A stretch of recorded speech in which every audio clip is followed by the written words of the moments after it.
If you don't get vaccinated, you're antisocial. This is what the Dutch Prime Minister and Health Minister told us. You don't get vaccinated just for yourself, but also for others. You do it for all of society. That's what I said. Today, this turned out to be complete nonsense. In a COVID hearing in the European Parliament, one of the Pfizer directors just admitted to me the vaccine had never been tested on stopping the transmission of the virus. This removes the entire legal basis for the COVID passport. COVID passport that led to massive institutional discrimination as people lost access to essential parts of society. I find this to be shocking, even criminal. Please watch the video until the end. Voor u, mevrouw Small, heb ik de volgende vraag waar ik een duidelijk antwoord op wil. And I will speak in English so there are no misunderstandings. Was the Pfizer COVID vaccine tested on stopping the transmission of the virus before it entered the market? If not, please say it clearly. If yes, are you willing to share the data with this committee? And I really want a straight answer, yes or no, and I'm looking forward to it. Thank you very much. Regarding the question around, did we know about stopping immunisation before it's entered the market? No. We had to really move at the speed of science to really understand what is taking place in the market. This is scandalous. Millions of people worldwide felt forced to get vaccinated because of the myth that you do it for others. Now, this turned out to be a cheap lie. Citizens who believed the often groundless promises of the so-called 95% effectiveness and the absolute safety of the vaccine. And not only did they pay billions of euros in taxpayers' money for it, quite a few of them also paid for these promises with the loss of their personal well-being. So it was more than obvious for me to ask for the approval data for the vaccination, especially since the mRNA vaccines have now received full market authorization in the EU, which is completely incomprehensible and unacceptable to me. This at a time when even the media mainstream can no longer conceal the sometimes life-threatening or even fatal side effects. There are even no clinical trial at all available for the adopted Omicron variant. Mr. Small did not address this. Meanwhile, the Florida Health Department advises men up to the age of 39 not to get vaccinated because of the significant incidence of heart-related deaths. I'll add one provocative statement. We could take it up later. It may shock you or not shock you, or you may say, I already know that, Professor Sachs. But I chaired a commission for The Lancet for 2 years on COVID. I'm pretty convinced it came out of US lab biotechnology, not out of nature. Just to mention, after 2 years of intensive work on this. So it's a blunder, in my view, of biotech, not an accident of a natural spillover. We don't know for sure, I should be absolutely clear. But there's enough evidence that it should be looked into, and it's not being investigated. Not in the United States, not anywhere. And I think for real reasons, that they don't want to look underneath the rug too much.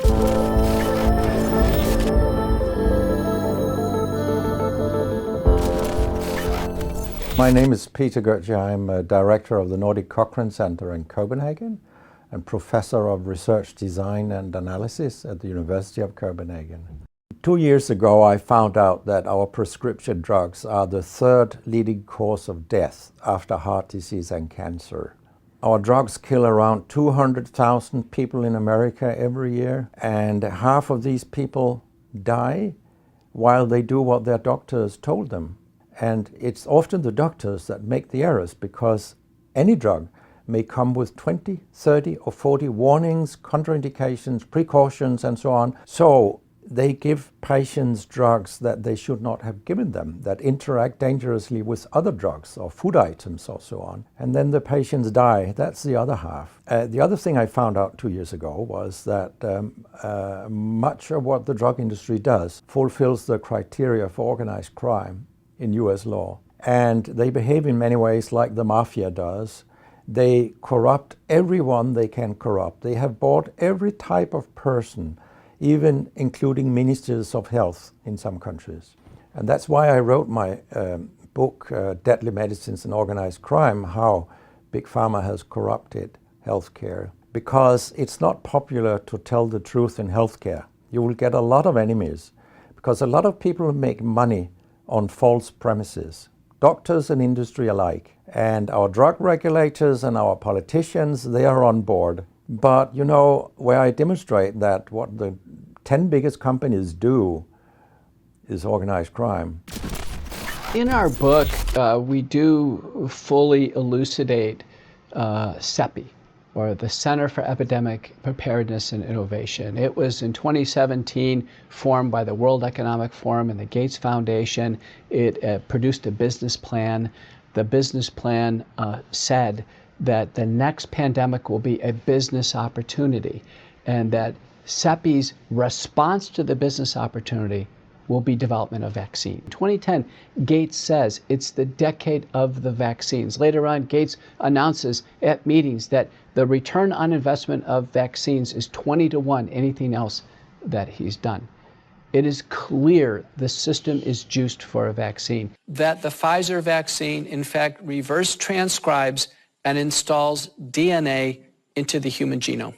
Wow. And so in simple terms, what does that mean, Dr. Bartlett? Thank you for making it simple. So basically, there's an enzyme that can take that messenger RNA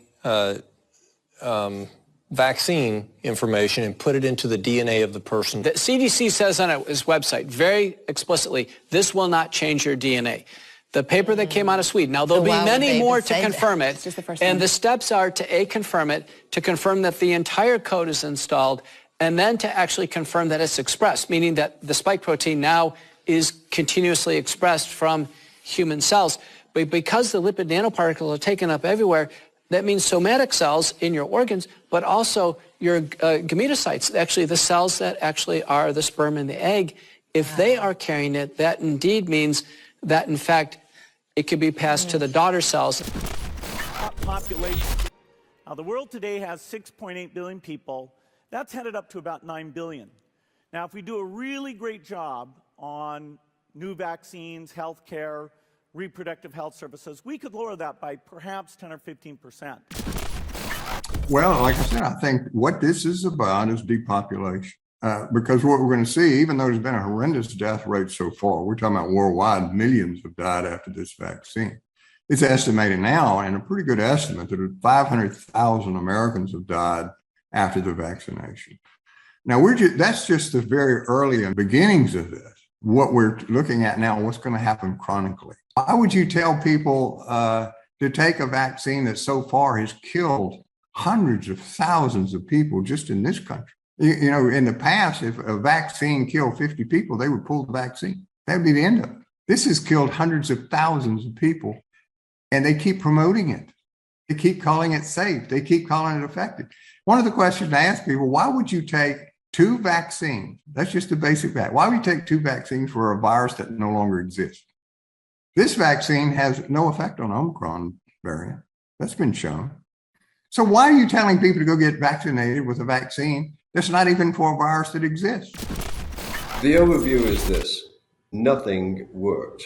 Nothing underlined in neon worked. Let that sink in for a minute. Nothing worked. Masks, social distancing, contact tracing, testing, mandates, quarantine, vaccination, none of it worked. It all failed disastrously and was inflicted upon every living person on Earth, not just in Alberta and Western Canada. The scale of carnage that's resulted from this madness is totally unprecedented in medical history.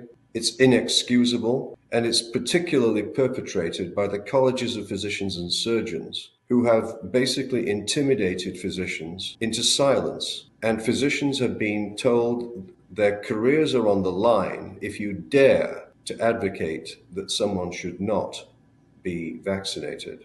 That's the exact opposite of why they're there. The first medical ethic is first do no harm. And they have been complicit in a monstrous degree of harm. The investigation that you're going to see was a combined project between Dr. Kevin McCarran, PhD, neurobiologist in Japan, originally from the UK, and myself. The promotion of vaccines that the emergency use authorization documents actually show do not statistically lower the instance of COVID or deaths. We decided to investigate what's actually in these drug vaccines. So you can see here a tremendous amount of garbage material in the Pfizer vaccine. There's no little creatures. It's never been acceptable to inject this type of garbage inside of a human being. The Pfizer vaccine themselves, in the 2/3 to the right, of garbage in the materials, of fiber strands, of other crystalline products, of just junk and garbage in these vaccines, none of which follows FDA standards or required standards for a product to be injected into a human being. But add the Pfizer vaccine and the red blood cells lose their oxygen carrying capacity, and the red blood cells start to clot. This is proof positive that these vaccines cause this type of damage under the microscope just simply by being added to the blood of a human being.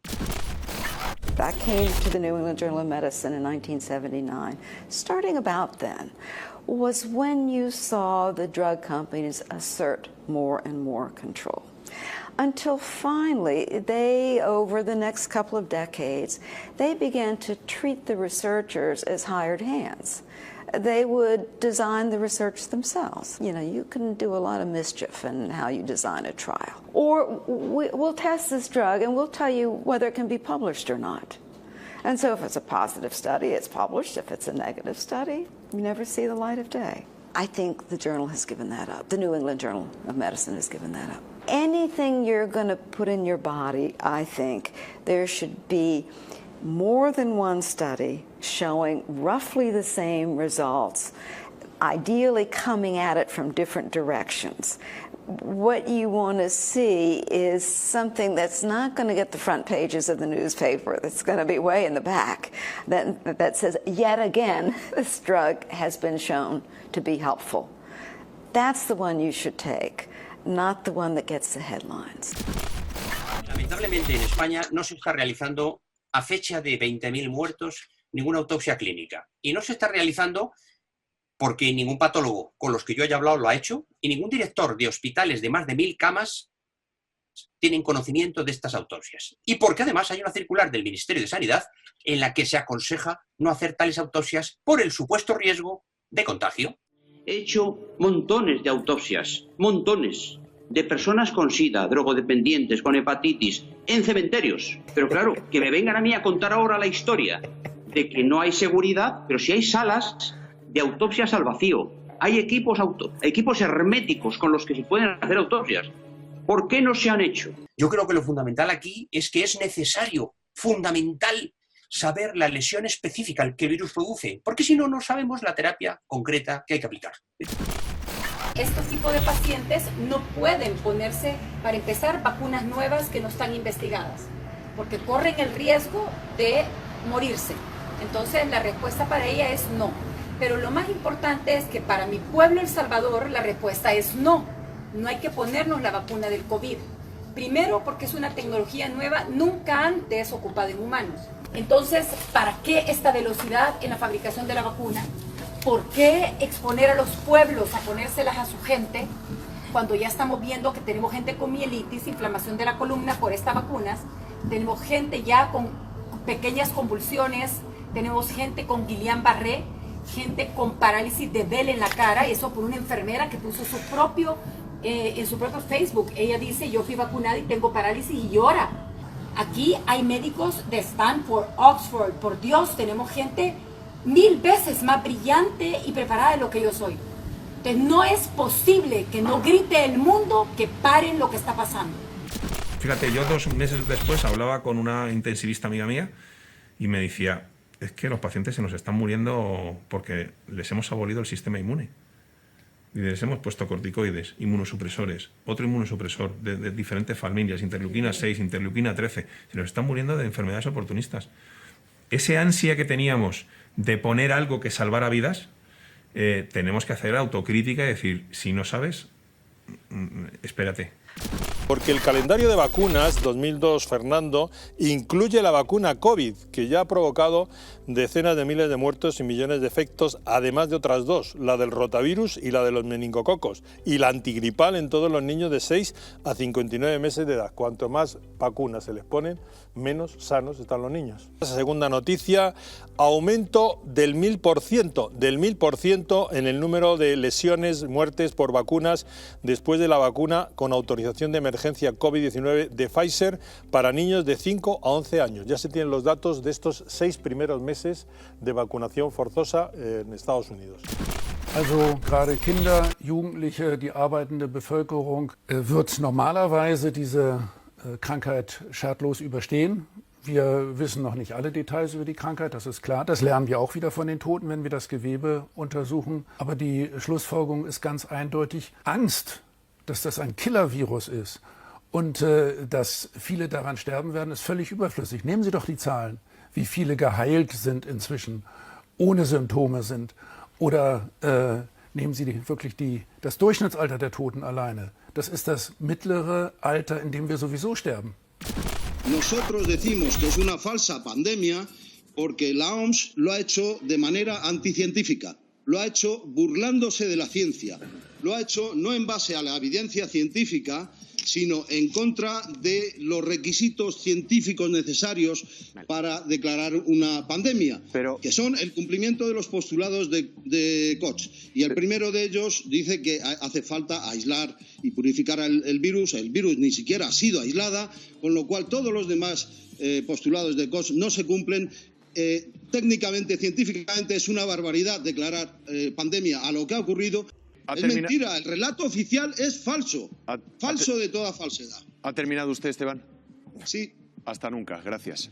Todos los pacientes positivos que tenemos en España no se ha confirmado la enfermedad con un cultivo viral, y eso es importantísimo entenderlo, porque tú no puedes establecer la causalidad entre un positivo PCR y la enfermedad COVID-19, es decir, entre esa secuencia que ellos dicen que es el SARS-CoV-2 y la enfermedad COVID-19, sin hacer un cultivo celular donde crezca el virus, se vea que se replica y destruya las células. Y si a las personas que se les ha hecho PCR o cualquier otra prueba diagnóstica no se les ha confirmado con un cultivo viral, significa que no se ha podido establecer la causalidad entre esa secuencia que llaman SARS-CoV-2 y la enfermedad COVID-19. There were only 20 deaths of all the active duty in 2020 for COVID, 20, and all the services put together. They have a big, now that they didn't have when I was in, they have a big epidemiologic base, and they can find out exactly what's going on. There were only 20 deaths.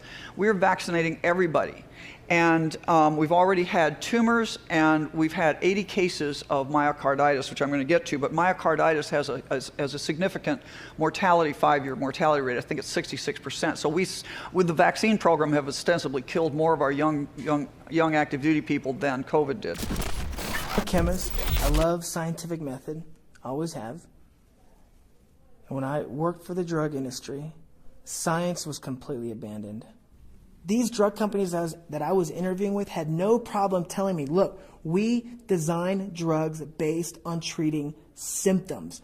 We don't cure. That's a business model, okay, that allows you to give a drug to a person for life. They ran out of symptoms to treat. So what did they have to do? The next level of drug advertising is inventing disease. I wondered, as a chemist, I'm making these drugs, they're proving deadly in our labs, and they're proving deadly in other labs, dangerous, ineffective, causing the exact same thing they're supposed to treat. How are they selling them? You simply pay professionals, doctors, professors, psychiatrists, to report that the study showed positive results. You're paying them. You're buying science, checkbook science. You have a billion-dollar industry making a lot of people sick and profiting on it. Pero ya empecé a tener dudas cuando terminó el contrato de la unidad COVID de cómo es posible que trabajando tantas personas y muchos de los días no tuvimos material de protección, cómo es posible que ninguno nos contagiáramos, siendo una enfermedad que se suponía tan contagiosa. ¿Cuántos erais allí? En mi planta estábamos 30 personas. The whole public face of vaccination has changed, and a large part of that change has been due to the involvement of private individuals. In 2010, the Bill and Melinda Gates Foundation donated $10 billion, with a B, US dollars, to make 2010 to 2020 the decade of vaccine. The World Health Organization's strategic plan was printed first in 1993, and then it was updated in 1997. And it morphed into the global immunization vision and strategy, which Bill Gates often makes reference to in his publicity. And you can see it right here in that last paragraph, the Global Alliance. Today we have a computer software billionaire, the pharmaceutical industry, academia, and the U.S. Department of Homeland Security and the World Health Organization all speaking and working in unison towards the same goals. These alliances should have anyone who listens and watches asking lots of questions, because the goals are to restrict our health freedom, to censor what we read and can say, and remove our ability to choose what goes into our bodies. En Estrasburgo, la Asamblea Parlamentaria del Consejo de Europa va a investigar hasta dónde ha llegado la influencia de los lobbies farmacéuticos en la gestión de la gripe A por parte de la Organización Mundial de la Salud. El responsable de sanidad de esa Cámara denuncia intereses ocultos y complicidad de las autoridades sanitarias. Gripe de beneficios millonarios para los laboratorios con la complicidad de las autoridades sanitarias. Es lo que va a investigar la Asamblea Parlamentaria del Consejo de Europa, a partir de las denuncias de este hombre, Wolfgang Botberg, el presidente de la Comisión de Sanidad de esa institución. El epidemiólogo considera la enfermedad como uno de los mayores escándalos médicos del siglo. Quiere que se investigue sobre todo esto, la declaración de pandemia el pasado junio por parte de la Organización Mundial de la Salud. Estamos en fase 6, dijo su directora, Margaret Chan. Justo un mes antes, la OMS había modificado los criterios. Decidió que para aumentar el nivel de alerta ya no era necesario un determinado porcentaje de muertes. A partir de ahí empezó la psicosis y el negocio de las multinacionales. El presidente de la Comisión de Salud del Consejo de Europa, es un alemán que se llama Wolfgang Botberg, ha acusado al lobby de los laboratorios farmacéuticos de organizar la psicosis de la gripe A. Este caballero es médico, es epidemiólogo y fue miembro del SPD, del Partido Socialista Alemán.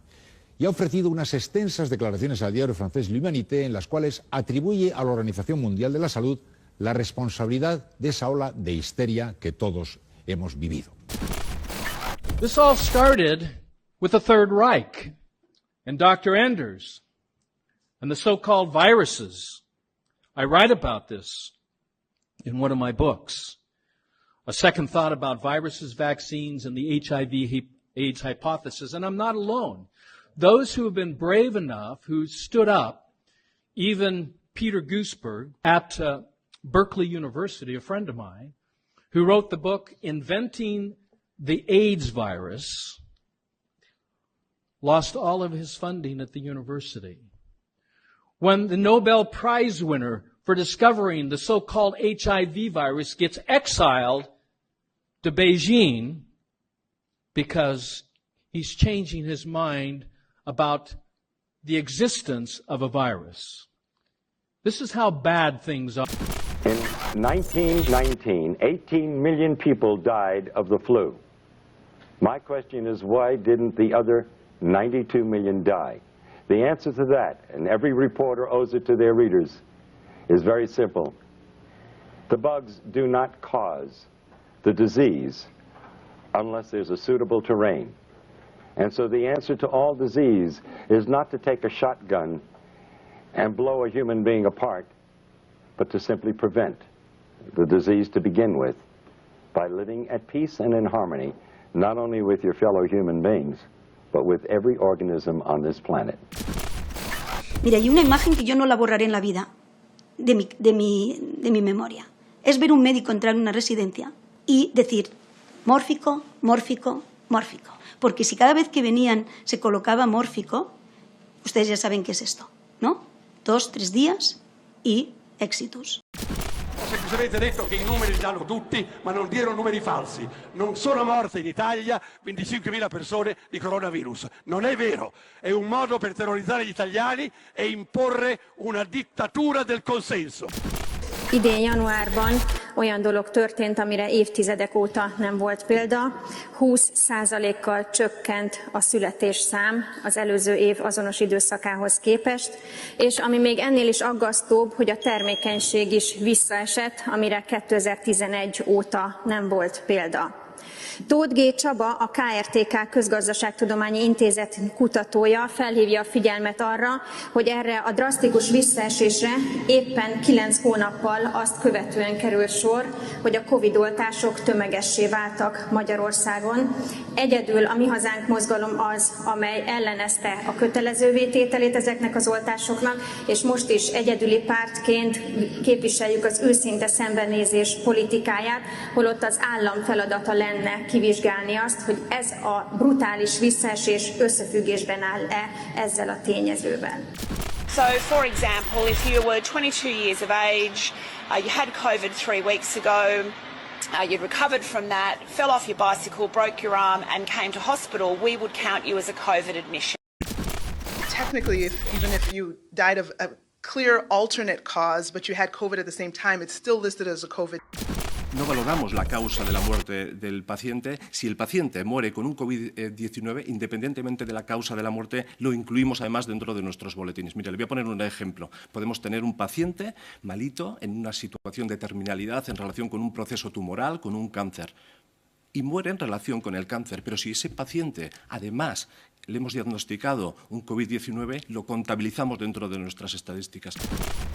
Noi abbiamo eliminato completamente i farmaci che oggi portano da guarigione immediata, l'eparina, gli antinfiammatori, l'idrossiclorochina addirittura demonizzata da un giornale che aveva una reputazione, ma anche lui l'ha persa, il Lancet. E abbiamo invece dato tutto il contrario, abbiamo dato questa ventilazione profonda. Io non so se voi vi rendete conto cos'è la ventilazione profonda.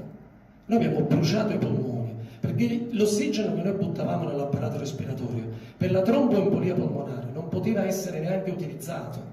Cioè, quell'ossigeno non era neanche utilizzato, non sappiamo neanche dove andava, ossigeno allo stato puro. Il verbo giusto è sparare. Abbiamo sparato sui polmoni, li abbiamo ossidati, li abbiamo bruciati. Noi abbiamo ucciso le persone e in tutto questo i medici, anche i miei colleghi, sono diventati degli strumenti di morte. Abbiamo condannato le persone, non ce le scordiamo perché non dobbiamo scordarci, negli RSA abbiamo istituito la pena di morte in Italia, perché però, e anche questo deriva dalle autopsie. Las personas que se han contagiado, que aquí se lo voy a aclarar, tenían AstraZeneca, tenían Sinovac, tenían Pfizer, tenían CanSino, tenían Johnson & Johnson, tenían Moderna. On December 30th of 2020, I received the first Moderna COVID vaccine without incident initially. Approximately 1 week later, I recognized that my feet were numb, a sensation of pins and needles. I also began having powerful electrical shock sensations down my entire spine, radiating to my feet.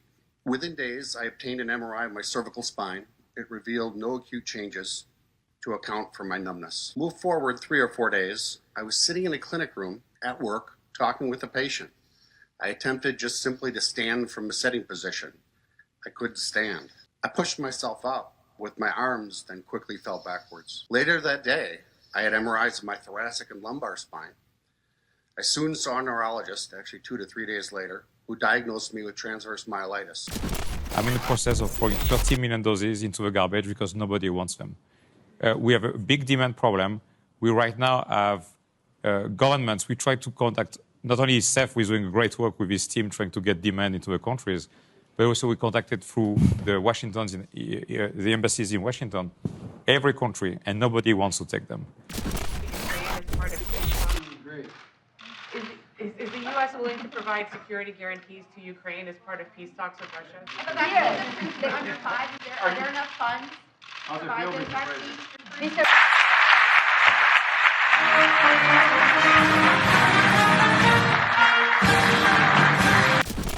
It's been very concerning for me, Dan, that I'm watching the sport that I loved and I played for 17 years. And it's been very concerning to me that in all that time that I played, I never once saw any footballer leave the pitch because of heart issues. If anybody can look at what's happening now in the world of sport and say it's normal for all of these people to be having heart issues in football matches, cricket matches, basketball matches, any sport you wish, these people, the amount of people that are suffering is going through the roof. And I called for an investigation because it might not be to do with the vaccines. Yeah. It may not be. But let's have an investigation to find out what it is. Gator star Keontae Johnson collapsing during the game. He collapsed.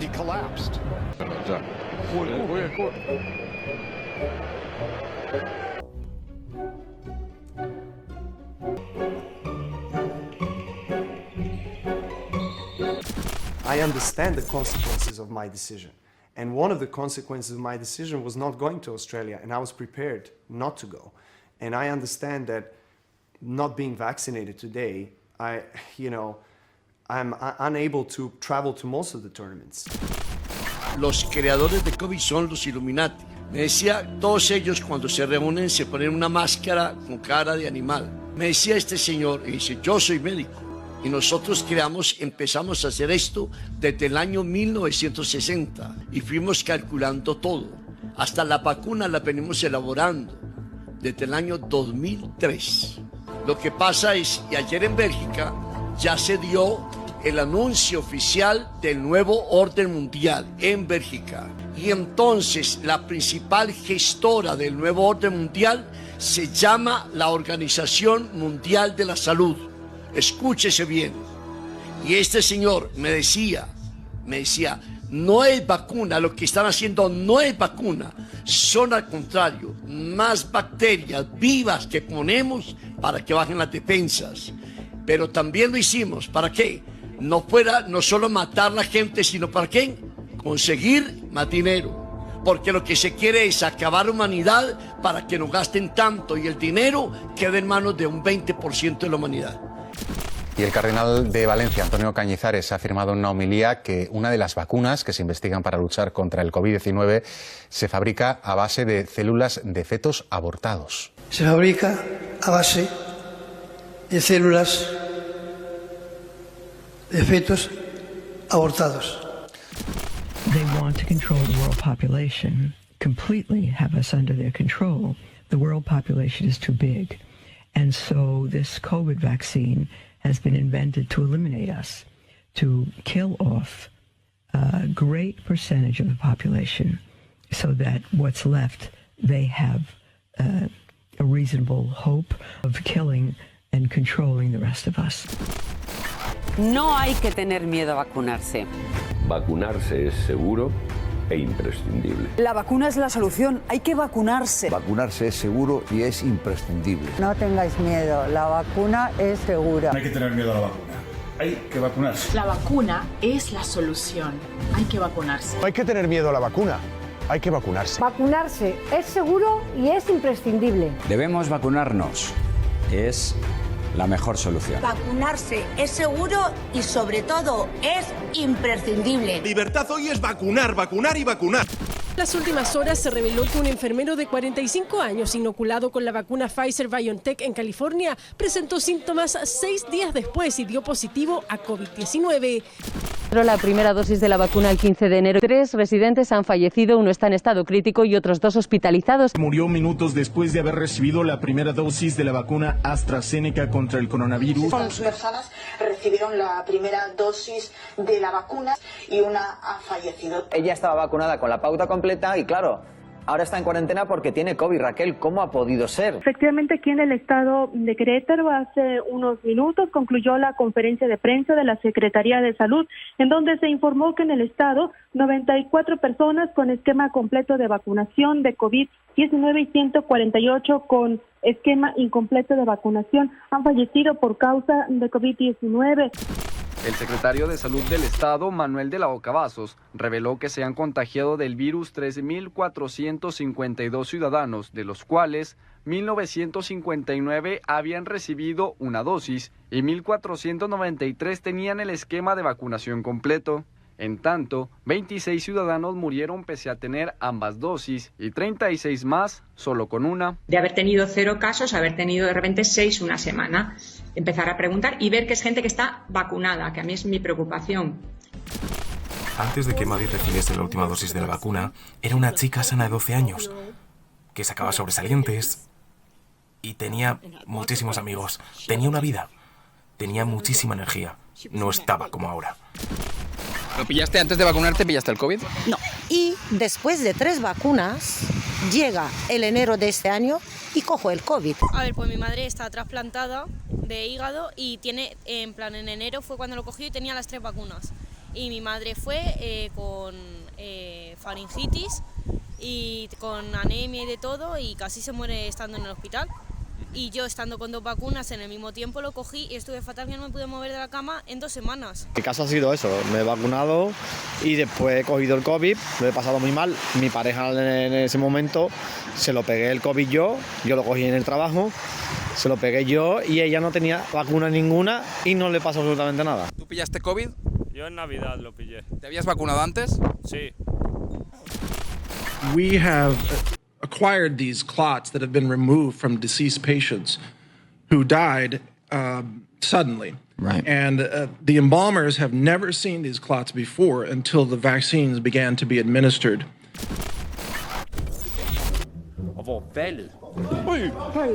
Virus que supuestamente ha estado afectando a las personas durante el año 2020.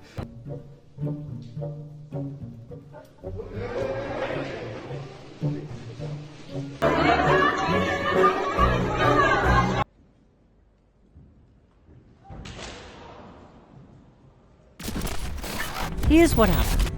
Hospitals were given incentives, as in money, for each and every COVID casualty. Hospitals in the US have been receiving $13,000 for every admitted COVID patient. There have been financial extras for every COVID test, for every positive outcome. If patients were treated with the only prescribed drug, remdesivir, the hospital received yet another bonus. 20% of the entire hospital bill of the patient. Then, for every patient put on a ventilator, the hospital received $39,000. And if that patient officially died of COVID-19, they got yet another $13,000. The hospitals receive approximately $100,000 per COVID casualty. Hence the sudden rise in COVID patients. Then, remdesivir left its detrimental mark, just like midazolam had done in the UK.